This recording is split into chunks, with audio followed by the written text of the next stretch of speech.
Afternoon বন্ধুরা, তোমরা কেমন আছো? নিশ্চয়ই ভালো আছো, সুস্থ আছো আর আমার পাশে আছো। আজকে একটু অন্যরকম রান্না করলাম। সবসময় তো একঘেয়েই রান্না করি আমি, তো তোমাদের হয়তো ভালোও লাগে না, লাইক কমেন্টও সেরকম করো না, শেয়ার করো না। আমার পাশে একটু থাকার জন্য তোমাদের বলেছি একটু পাশে থেকো। দেখো এই রান্নাটা তোমাদের ভালো লাগে নাকি। ফ্রাইড রাইস করেছি, এগ ফ্রাইড রাইস। একদম সাদামাটা করেছি, কেননা বেশি রিচ আমাদের বাড়ি কেউ খায় না। সাদামাটা করেছি। আর চিকেন দো পেঁয়াজা করেছি। একদম কাঁচা লঙ্কা আর গোলমরিচের গুঁড়ো দিয়ে করেছি।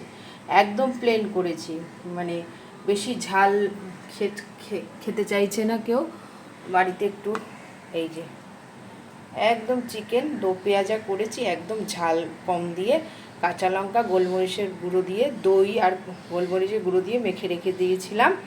তারপরে কড়াইতে পেঁয়াজ কেটে কুচি কুচি করে দিয়ে, এলাচ লবঙ্গ দিয়ে ফোড়নে, তারপরে পেঁয়াজগুলো ছেড়ে দিয়েছি। তারপরে পেস্ট করে নিয়েছিলাম আদা রসুন পেঁয়াজ কাঁচা লঙ্কা, ভালো করে পেস্ট করে তারপরে সের মধ্যে যা টমেটো কুড়িয়ে নিয়েছিলাম দিয়ে ওর মধ্যে দিয়ে দিয়েছিলাম।